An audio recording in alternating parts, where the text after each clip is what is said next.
preparaciones en el imaginario popular. Esas cocinas tradicionales de larga cocción, en fin, comienzan a cambiar en este momento. Siguiente, por favor. Otro paradigma es la democratización culinaria con la revolución de 1952. La revolución del movimiento nacionalista revolucionario del año 52 trae a Bolivia obviamente un nacionalismo muy fuerte que de todas maneras no se consolida, no logra consolidarse en su totalidad, pero evidentemente crea un impacto fuerte en el pensamiento del boliviano para el desarrollo de lo que es la cocina y su democratización. Luego viene otro paradigma que es la globalización gastronómica, que esto viene a suceder después de la Segunda Guerra Mundial. Evidentemente comenzamos a vivir ya un proceso de globalización que hoy se ha vuelto mucho más intenso, pero mientras se desarrolla este proceso, el pensamiento del hombre boliviano va cambiando, va mirando estos nuevos paradigmas, y esto influye directamente en la forma como nosotros comemos y como nosotros cocinamos. El paradigma del el paradigma del neocolonialismo gastronómico y la seguridad alimentaria, propuestas que nacen en la FAO y que se expanden por todo el mundo. Estamos ya en una economía globalizada y estas propuestas globalizadas también comienzan a hablar de seguridad alimentaria, pero en un proceso de más o menos comer a como dé lugar, proveer al ser humano lo que es necesario para su vida a como dé lugar, y ese a como dé lugar comienza a encontrar resistencia y vamos a ver cómo procede. El paradigma del Estado plurinacional, obviamente con el ascenso al poder del actual presidente Evo Morales, crea todo un proceso en el que inclusive se cambia la constitución política del Estado, y evidentemente ha creado un impacto, un nuevo paradigma que afecta también nuestra manera de pensar, nuestra manera de comer y de cocinar. Tenemos paradigmas en los que estamos viviendo en este momento, como salud y equilibrio nutricional. Hay una preocupación permanente en este tema, y el calentamiento global, que es algo que todos los días estamos escuchando y no sabemos con qué se come. Entonces, voy a pasar a detallar un poquito más este tema. El siguiente, por favor. En el primer paradigma, simplemente recordarles a todos ustedes que hay culturas ancestrales que han habitado estas tierras, que inicialmente tenían cultivos comunitarios. No eran cultivos particulares, individuales, sino cultivos comunitarios, trabajados en comunidad, donde la producción se distribuía para todas las familias que lo requerían. Y en estos cultivos, una de las partes fuertes de esta forma de trabajo agrícola ha sido la investigación y el procesamiento de estas semillas, el mejoramiento de estas semillas de manera constante para obtener productos de calidad que hoy en día todavía los consumimos en ese estado. Por ejemplo, la papa. La papa nace a orillas del lago Titicaca, y la cultura Tiahuanacu es una de las que se encarga precisamente de mejorar la semilla y de hacer que este grano produzca una papa obviamente cada vez de mejor calidad.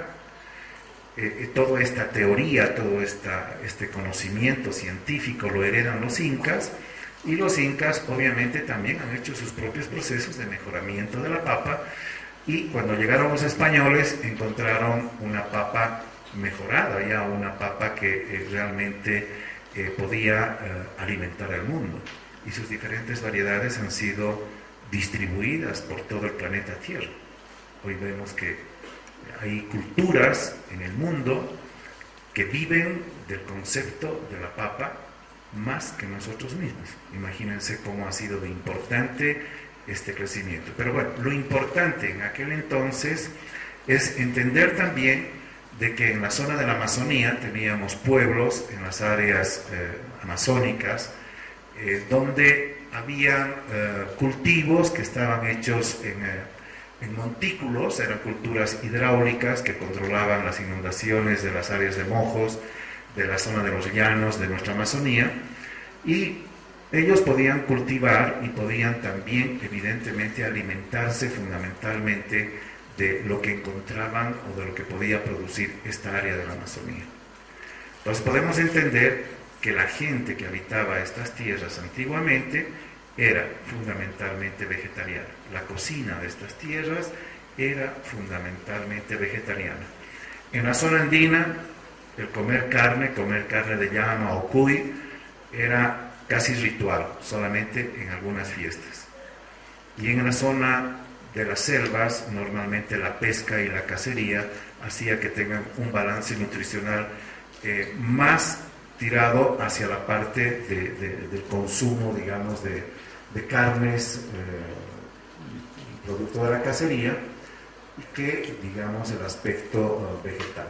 Pero estas combinaciones o este entendimiento que pudiéramos tener sobre lo que sucedía en aquel entonces en estos territorios, nos dan para pensar de que inicialmente la cocina o lo que se cocinaba en este territorio tenía un equilibrio con la naturaleza.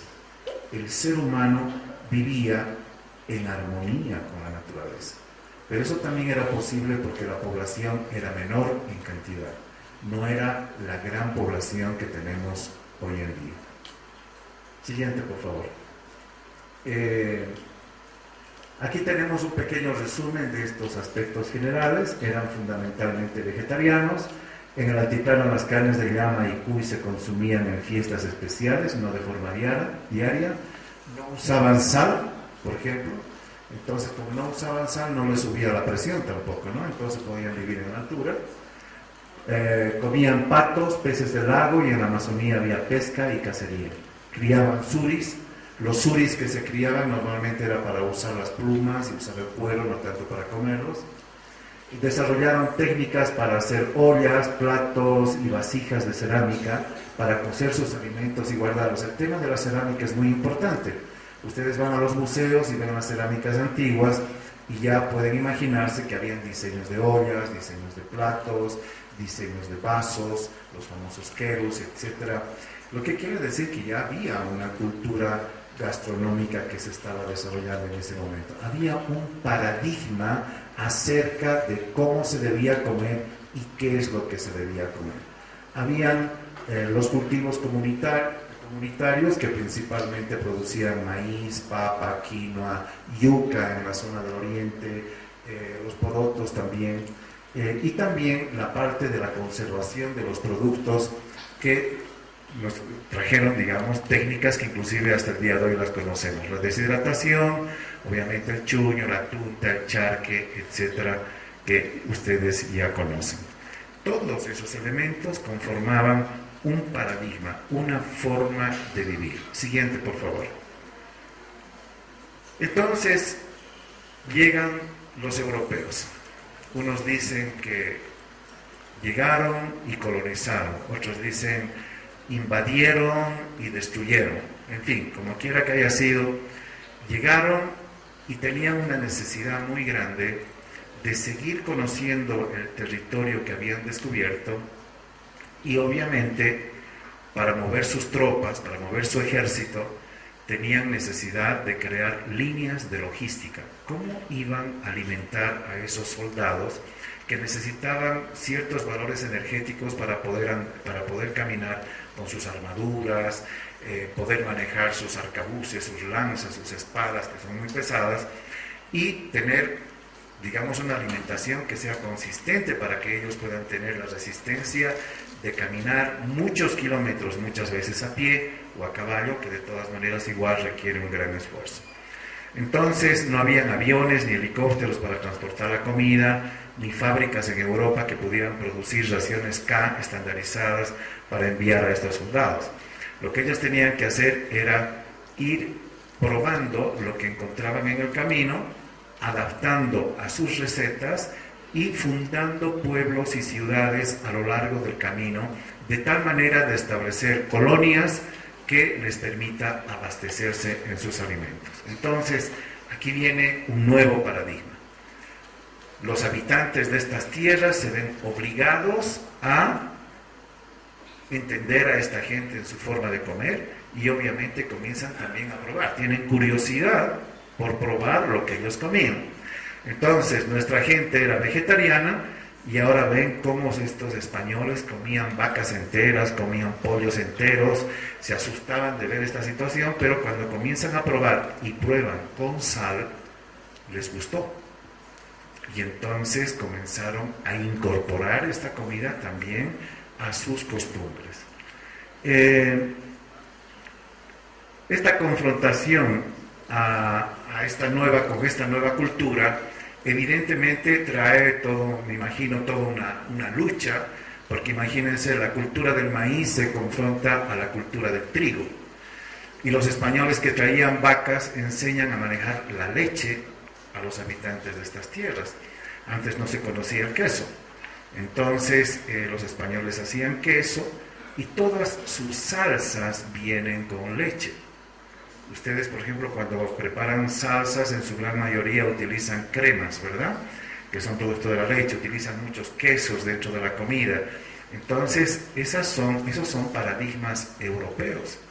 Fíjense que cuando ustedes están trabajando en un restaurante y un turista extranjero les pide un café, siempre les van a pedir unas gotas de leche para aumentar a su café, porque en Europa hay una costumbre de tomar estos lácteos de forma permanente, en cambio nosotros no, inclusive tenemos resistencia a la lactosa.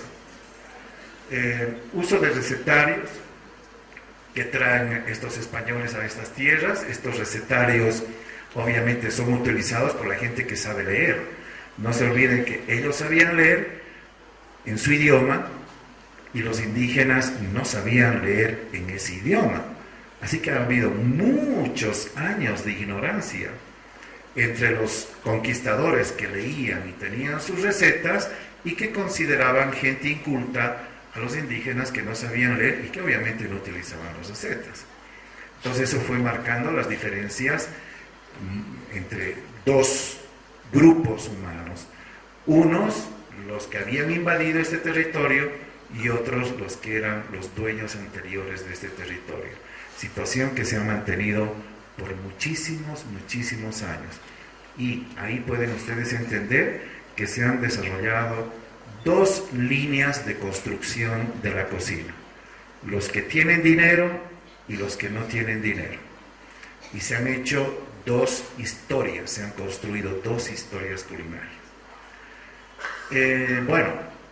Los indígenas han tenido que adaptarse al consumo de las carnes de res, de cerdo, de gallina, de ovejas.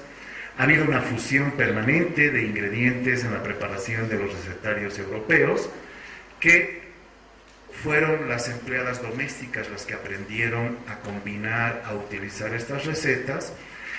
Fueron ellas las que introdujeron a su vez algunas hierbas aromáticas dentro de las recetas europeas.